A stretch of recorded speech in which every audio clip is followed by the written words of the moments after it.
Welcome home, brave heroes. I'm Ash, this is HeroQuest, and I cannot begin to express the deep levels of gratitude, surprise, shock, and awe at having received one of the biggest gifts in the history of this channel. This behemoth of a box is from Valerio of Boar Games, an Italian-based company that is currently crowdfunding their latest in a series of projects dedicated to building your roleplay world in a creative, modular, and beautiful way. The crowdfund is going on right now, at least as of the time of the uploading of this video, and I urge you to check out the links in the description below if you'd like to check out what it currently offers, or perhaps catch up on past crowdfunds. An enormous thank you to Boar Games for their very generous gift. This is part of the Towns and Villages crowdfund, and is specifically the Merchant House tier. After removing the dunnage, we get to about as far as I got with the pre-unboxing to make sure all of the details were set aside. I'm going to tell you everything you need to know about this crowdfund while we look at these beautiful components and study how they all go together. And yes, before we get any further, I want to specify that these do arrive pre-painted. Everything that you would get in the Merchant's House tier or any other tier would be created and arrive to you at this level of detail. Let us get started. And this is the entire contents of that box. Those of you who put together Gunpla or Gundam model kits will definitely be able to appreciate the sheer amount of stuff here on the table in front of me. And yes, everything you see here is what you would get in that box had you gotten the Merchant tier delivered to your door. I keep calling it the Merchant tier, but it's the Merchant's House tier. And that, of course, obviously, perhaps does not include the neoprene mat on which all of this is being presented. That's completely separate, something else. This is mine. This stuff here, this is all with that tier. Bountiful, amazing, and beautiful. But before we get any further, we are going to be taking a look at the crowdfund details over on GameFound. This is going to price some of you out, so it's important that you know that as soon as possible in this video so you're not wasting any time. The Trader's Row, which is painted, starts at 69 euros, and this is coming out of the EU, so everything is going to be priced in euros. Please convert to your local currency as applicable. Now, I know in this small screenshot, you're just seeing what looks like 2 market stalls and some dungeon dressing, or some denizen dressing. I wanted to say town dressing, but denizen matched, it was alliterative. But let's look at the parts list, because there's a little bit more to this than what the thumbnail provides. Under the more info section at the bottom of the flyout, whenever you click on any of these, it'll tell you how many squares there are, and it will also give you a parts list. This is very helpful, so click on these if you want to know exactly what each tier comes with. Obviously, this is pretty much piecemeal. You can take this apart and rearrange it ad infinitum. It's so many different configurations. Those of you for whom this is going to be too expensive, no amount of talking this up is going to bring you back into the fold. But it is important that you know kind of exactly what you get, and you should know that it's a little bit more than what is shown in the photos. The Shopkeeper's Cottage is 139 euros, and remember, all of these are going to be painted, and that is primarily a huge margin of what you are paying for. We'll get into that here in just a little bit. Next up is the Harvest Hall at 189 euros, the Windmill at 289, the Eightfold Tower at 379. This one definitely is more than meets the eye. Yes, it is going to be expensive for some folks, but it's important to note this has 4 stacked floors plus the battlements. Just look at the thumbnails here, and you can kind of see all of the possible configurations that this one gives you. Imagine building the entire dungeon before your party gets to your table, and then being able to remove each floor as they progress further into the depths of an inverted tower, because then you can lift off each section, which will also solve your fog of war and element of surprise. The Merchant's House, which is what we are looking at in detail today, is 419 euros. If you are interested in going above and beyond that tier, the Boar's Inn is a very beautiful selection here, 479 euros. And these go pretty extreme. This gets to be pretty high-end with the Guildman's Hall at 1219 euros. The Village Collection, which contains everything that we've seen, 2749 euros. The Bastion Belt, which is 3200 euros. And the All-In, which is Crown Reach. This monumental all-in pledge for Castle System 3. This is what Castle System is endeavoring to provide in this round. This is Boar Games' flagship product in this crowdfund. It includes every other reward set in the campaign, from humble cottages to the mighty Eightfold Tower. Talking a little bit about who this is definitely for the type of people who take their games very, very seriously, who have long-running campaigns, GMs who have probably a room dedicated to their campaign, where they evolve their map in between weekly or bi-weekly game sessions, where game sessions include 5 to 8 people coming over. Sessions where like nobody is allowed to touch the miniatures, everything belongs to the game master. You simply say what it is you're going to do and roll, and he takes care of the entire narrative. From the lighting in the room to the sound and ambiance, where you get a payoff after years of playing. Most people who watch my channel probably have no access to this level of roleplay or of funding, let alone this kind of budget for a hobby. I don't have this kind of money. And I will be fully transparent, this was sent to me as a gift to the merchant's house, and I'm very, very thankful for it. It is not something that I would be able to purchase on my own. I would with channel funds, but those get funneled into entire game systems and equipment for the channel and subscriptions to software as a service, unfortunately. If I just learned how to use DaVinci Resolve, I wouldn't even have that complaint, but you know, that's on me. But the price is just one of 2 reasons why this might not be for you. Everything else here, I think, is definitely within the realm of, if you're watching this, you're pretty much the audience. Before we get back to the physical unboxing and presentation of everything, I do want to show you the actual parts list so you have it on paper, what all comes with the merchant's house. This is a document on Google Drive linked from the Crowdfund itself.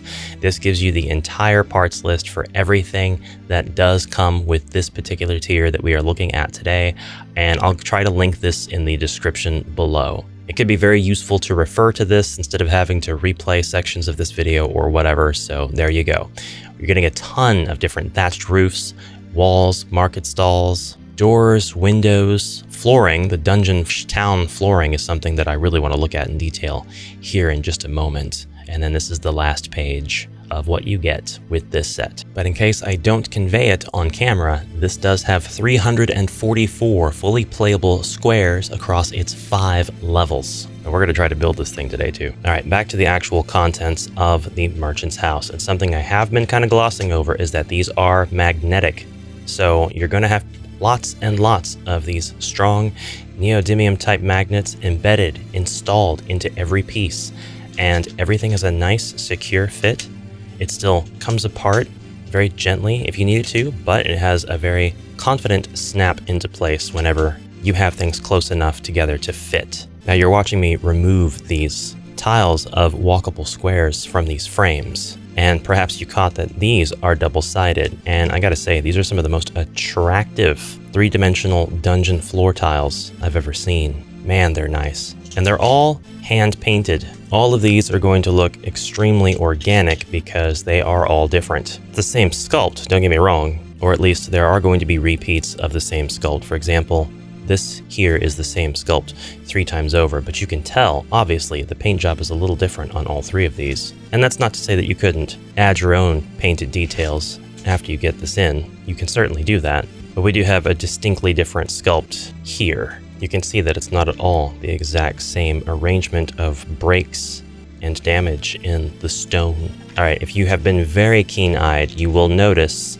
the layer lines. And this is the other thing that I said might put some of you off. This is all FDM 3D printed. Now, it seems to be well done in terms of the print itself. And I say that that might put off some of you because all of this money for something that's just 3D printed, that's why I say a lot of what you are spending is really going into the paint. It's not that 3D prints don't cost money to produce, it's a time-consuming process. And each and every single one of these components had to be modeled first, and once you take a look at some of the details, you can see that this was a time-consuming process that was going to take a lot of skill as well, because all of these parts had to be modular, and there was another layer of design wherein the creator had to make room for the magnets, and after the parts were printed, a lot of these had to be assembled around the magnets. You don't get to see that.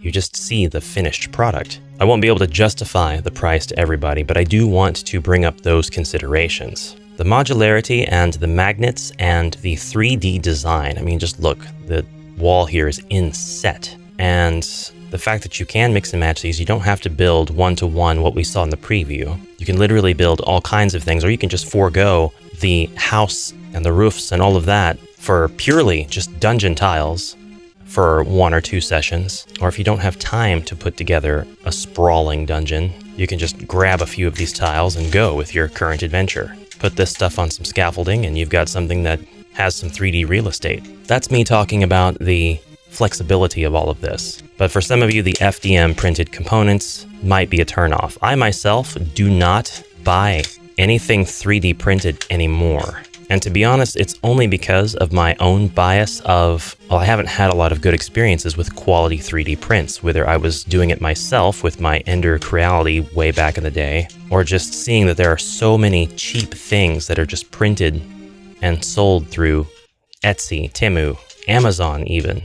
This, however, is not any of that. It's 3D printed components, but there has been a lot of attention to the detail, and this stuff, I'm not sure what material they used exactly. You can tell from the layer lines that it's FDM, which is the type of printing, but I don't know the material. PLA, ABS, or something else. There's a little bit of flexibility to it. Full disclosure, I did have one damaged piece, actually 2. I'll show you both of them. One was a spiral staircase, and you can see the breakpoint here. This was unfortunately a shipping casualty. But once you fit pieces like this back together, it's not an issue anymore. There's a lot of stuff here, and I do want to underline that it was all very well packaged, very securely. There was a lot of bubble wrap. I do anticipate with the volume of the amount of components that this sort of thing is something to just kind of expect, and it is very, very easy to fix. It's not anything at all I would be upset at. I would not lose any confidence if I were going to be buying any of these sets. At these prices, I would just expect probably something to get damaged during its travel from Italy to the Midwest of the US. But materials that are printed using the FDM process are very easy to glue back together. I had one more casualty. I had this tiny little piece that I could not identify until I hunted around, and then I found one of the roofs here. Here it is. This came out of this part right here. Again, super easy fix. Glued, done. And I want to be very clear that your players and you, after you get this assembled, you're not going to see the layer lines. They're where the pieces are not prepped, where they're not painted. Well, I don't know. If you know what you're looking for, you can see them, but this was printed at a pretty high resolution for FDM, so I'm the kind of person who's picky over that sort of thing, and they don't bother me. Also, I want to show you this. This in particular looks really, really good. This market stall awning, that's very nice. Okay, we're going to put together this merchant house, but first I'm going to show you a few more of the components close up. We've got these lovely, what would be 4x4s in the fantasy world.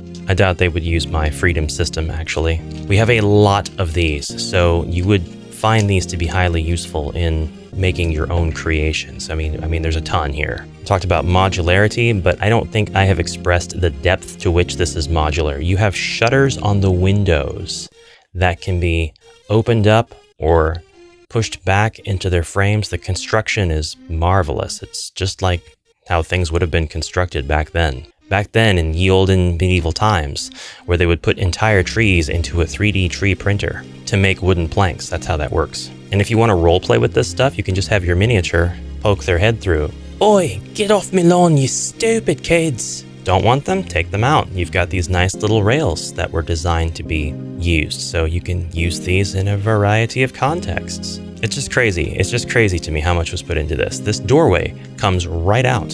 Why?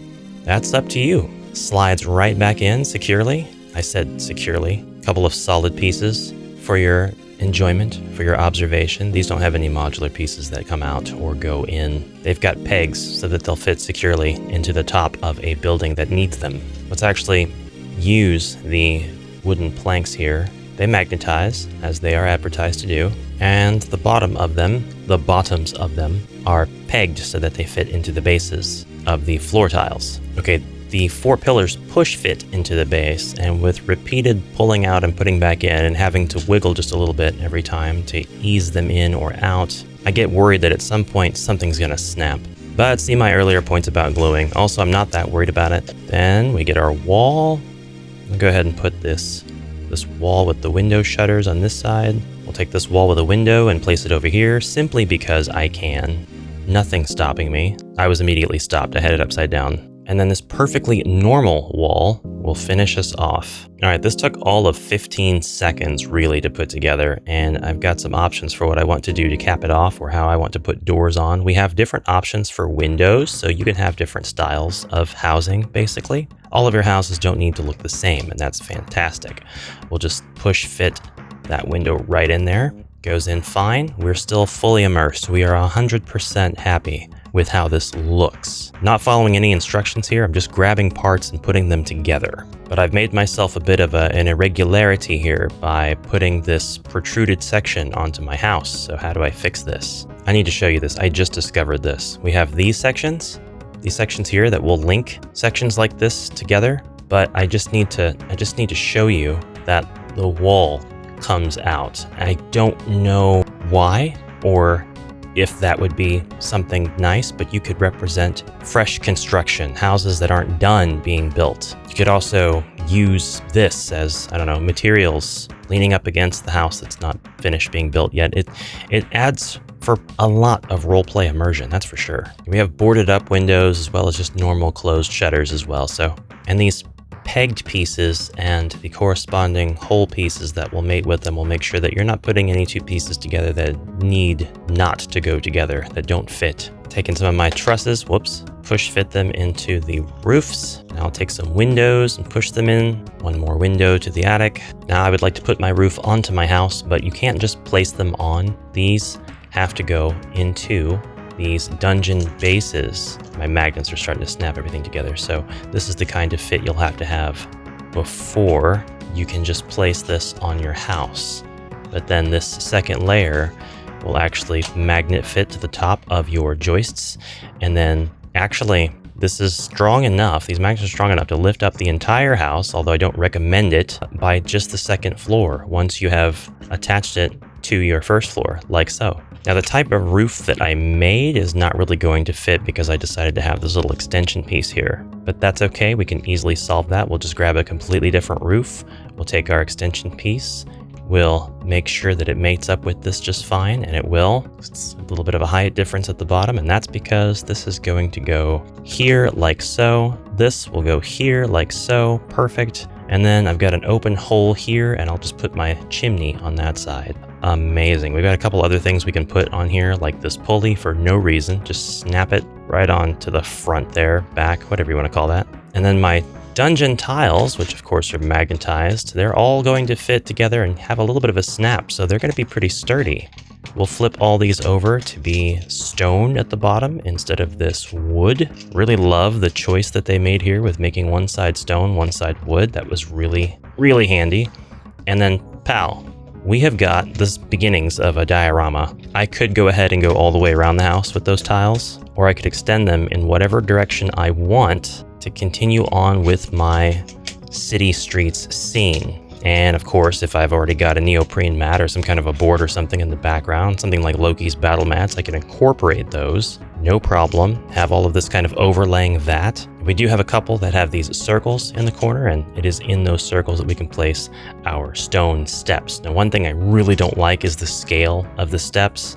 I would probably not use these. Well, I don't really have much of a choice if I'm only going to use the castle system assets. So for that reason, I would use them, but I would rather have steps that my miniatures can walk on. So this is a small design critique that I would have. And by small, I mean it's really small. Literally. We'll take our lanterns, which are very conveniently pre-painted. We've even got the candle flames on the inside painted up for us. And we've got a metallic bronze. So we could just place these onto the bracket right here attached to the house. We'll put another one over here. I won't even put that on the bracket. I'll just do that. And here's the HeroQuest 32mm test. Everything looks beautiful on the board. I would be quite ashamed if I were just using gray miniatures, green, red, unpainted miniatures. So I made sure to only put my painted miniatures on this board, but they look fantastic with this system, especially my speed painted muted colors miniatures like this orc lady. And then we'll just lift off the roof of this building, and then we'll lift off the second floor to reveal the alchemist table within and a second goblin. Taking advantage of a little bit of trickery to place a room at the edge of what I have built so far, rather than building the entire room. I should put a door in there, though. Door that just swings open whenever you need it to. That's right, even the doors are modular, as you should expect them to be at this point. Look at that, isn't that cool? We have a peg on the top of the door, and then we've got a peg that goes into a hole on the bottom of the door, coming out of the door frame itself. Effortless opening and closing. Completely hides all the contents past the door. Completely reveals when you open it up. Really like that. We'll be back with the completed build and the 28mm playtest in just a moment. Fancy Shinganran Naruto transition! So this is where we're at so far. The placing of the posts in the floor and having to push fit them in is probably the most stressful part and probably the most physically demanding, because you will have to really push some of them, and you'll want to make sure that you're pretty true and straight, because you'll have this underlying fear of pushing too hard the wrong way and breaking something. But I have to tell you, once they're in there, you're probably not going to want to take them out anyway, unless you're trying to store everything flat. If you've got a place to put this, and if you're spending this kind of money on this stuff, you likely may have a place to put this stuff, then it's not going to be much of an issue. But I wanted to point out at this stage in the build that this stuff is very sturdily together. It's not at risk of collapsing or anything like that. I mean, it is together. It's together. You won't have to worry about build and structure integrity during your gameplay. That's for sure. Okay, back to it. Okay, we're at this stage of the build, and there are just a couple of things that I wanted to point out. One, we have a bag of spare pegs here that I assume are included to push fit into the bottom of whatever the existing pegs may break out of. So if you've got any joists and you are trying to pull them out and it breaks off, I suppose those could be used to glue on and replace them. I'm sure you could actually take them and also push fit them into the open ends, but I would highly advise against that if you want to retain the reusability of your components. The other thing that I wanted to point out is that even at this stage of build, things are super easy to take away and replace. Like, for example, I forgot to put a wall there. Well, we'll just take this floor and gently remove it. And yeah, the fences are installed into these corner blocks, which are magnetically attached, so everything's pretty secure in that regard. And now we'll take the wall in question, which is this one with the shutters, so I can match the picture of the house as much as possible. And we'll slide it down into place, and then we'll just take this floor and replace it back. It's as simple as that. Everything is right back where it belongs, and I can continue my build unfettered, unhindered, thriving.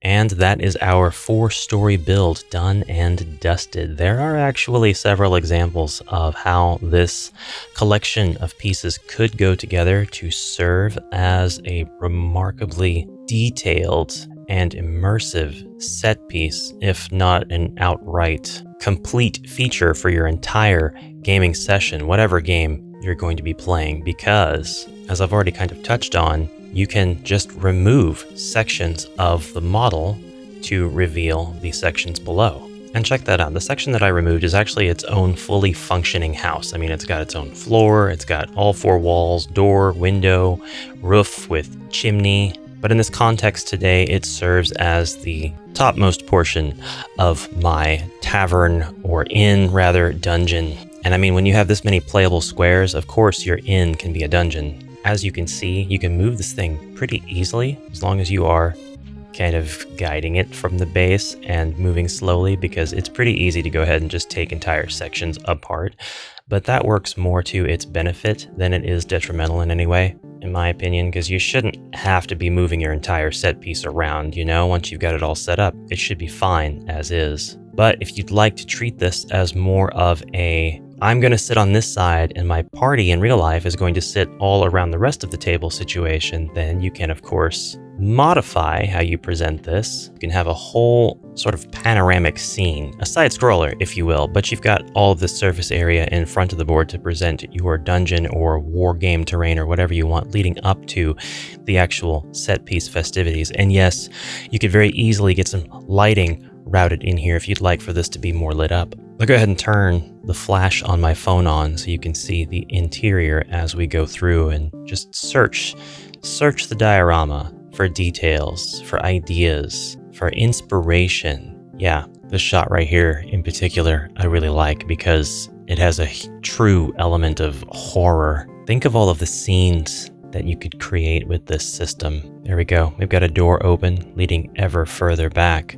But what could be in that room if we were to venture towards it slowly, and go outside? Oh, well, that's just the other side of my room. And then we can go, it's multi-level, upstairs or up to the 3rd floor if you'd like to start removing pieces of the roof. And this reminds me a lot of the Halfling Village from Village of Fear, the Dark World expansion. My Mantic furniture would probably look a lot better in here, but I'm not going to pull that stuff out because none of it's painted. It's all just brown. So I mean, if anything, this has really convinced me to start painting my furniture miniatures more. I want to show you that I did not use all of the pieces to create that build. I still have several leftover pieces, including enough to make this sort of 2-story work in progress building. But everything I am showing you here is really 1/2 of what I was going to show you, so hold on just 1 second. You see all I'm really doing is just moving the diorama sections around. And now instead of having the 4th wall removed, so to speak, and also literally, you've got an adventure that is player facing. They can see everything, they see the exterior of the buildings, and they know that this is the backdrop of the adventure rather than the subject of the adventure. And it works very beautifully as a backdrop. It works really well as the actual dungeon itself, or the playable surface, so to speak, itself also. It's just a lot of potential here wrapped up in one package. It took me probably 2 hours to put everything together, but I was constantly referencing the picture of the inn, rather the very first picture of the inn, and I was getting all of my joists put on to the floors. There was also a fair bit of distraction too. I was making sure that I was getting a little bit of filming in between building. Then when you are ready to put everything away, you just simply very gently remove pieces. You'll have almost complete independent rooms. Whoops. And during the disassembly of all this, you might come up with a lot of other ways to put it back together. For example, you could create a set of very tall towers. You could create one very, very tall tower. I showed you that the stairs were basically almost all of them in my spare parts area because I didn't use any of them. Not for the main build, but I did put some stairs in my whip house here. And if I just take out the shelves, which I wasn't entirely sure how to use either, I do see that we have this sort of jutting section on the back, and that could rest comfortably on a window. So I suppose we could lean this, or hang this rather, up against any of the walls that has that protrusion, and then it kind of hangs out there. And from what I was able to glean from the pictures, that's how it should go on. There's definitely a wall behind the shelving in the picture, but I'm not sure if that is officially how to use this part. I also noticed that my shipment here did not come with any of the merchant stall stands. Like, there are set pieces in the picture of this tier's contents as they are assembled, and you've got little boxes of fruit and 1 or 2 signs. I don't have any of that in this particular box. If it was supposed to come with it, it did not. So being very careful about the selection of parts to actually perform the order fulfillment process, I would hope has an appropriate amount of attention on it. Seems like I got everything else I was supposed to get to, though. A good chunk of that time also was kind of learning how these components were supposed to go together, and now that I know how they're supposed to go together, I could probably take this entire thing apart and put it back together in, I don't know, 45 minutes, if that. Oh, but I do want to talk about these stairs. Now, I don't like them because of their size, and that's just me being picky. The stairs don't have to matter. I mean, you can just use a tile to represent stairs, and then that could be immersion breaking. It's whatever. But I did find it funny and pretty useful. Like, they actually thought of this. They put thought into this. This is deliberate for sure. That when you're ready to have like a 3-story adventure and you've got your stairs in the second story there and you're ready to put stairs in the first, when you put them in there, they're kind of going to spin to where they are oriented correctly, almost automatically. I mean, they literally almost snap to the correct orientation. But just so you know, the correct way to place them would be pretty much where the cutout in the stairs would be lined up with the corner of the tile. Not the topmost upper left tile, but the top left tile of the inner square. And then you can see, let's take this off of there. I don't know why I'm keeping that on. You can see that the stairs go right up and mate with the opening and go right into the next step. That was really difficult to explain. I don't know why. I probably explained it terribly too. It doesn't matter. And stuff like this is really easy to take off. So like if there's a fight and there's damage to any of the structures during the game, like in roleplay, not physical damage to the components as a game system, but immersive damage happening to the buildings in the context of the fantasy game, then you could just remove them. The Dread Warrior Climacticus so feared his foe Griselda the Goblin that he decided to use his all-out dread attack, Dread Spike. What do you mean, Dread Spike? Like you're covered in spikes? You're gonna hit me with one of your spikes? Score! I am 40 years old. If I start completely disassembling everything, but leave the rooms intact, I can create a fairly complex and large and very, very configurable overhead dungeon, which takes place entirely in alleyways and in the interiors of rooms. We can get that if we just remove all of the roofing and second story sections. And I mean, something like that would take close to 0 effort to create if you've already got all of your rooms and everything stored such that all you got to do is take them out and kind of just configure them with minor details swapped around. Now, of course, that's going to lead into the whole problem where your walls are entirely too tall for all of your players to be able to see. But for some wargamers, this is not really an issue. War games, skirmishes, I have now ended up with so many extra parts. It looks like the village is in ruins after a medieval kaiju came and wrecked the place. If Castle Systems made proxy components for Malodum, I would probably replace all of the cardboard stuff that comes with Malodum in favor of these plastic bits. And yeah, over time, collecting from several different sources, I could probably just do that on my own, but I'm saying that would be an excellent use case for just this one vendor. But more or less, that is the entirety of the Castle System Crowdfund tier Merchant's House. To be extra clear and transparent, this is not the entirety of the crowdfund. That's going to be linked below, and you can check out all of the different tiers and decide if any of them are right for you. I may be able to show you other Castle System stuff in the future. I would certainly be very happy to do so, especially if they fit the dungeon theme, but the Merchant's House tier having all of these reversible 4x4 sections of flooring actually gives me access to quite a bit of dungeon tile content as it is. And it's really, really pretty. Love me some dungeon stone floor. Love it. If you back anything on the Castle Systems crowdfund as it is because of this video, be sure to let them know. And I will see you in the next exciting adventure, brave heroes. Thank you so much to Boar Games and Valerio for sending me this amazing, awesome gift. These set pieces are sure to make a lot of appearances in the future as I present certain quests from certain events. Thank you all very much. I will see you in the next one. Until then, have a fantastic rest of your journey and farewell for now.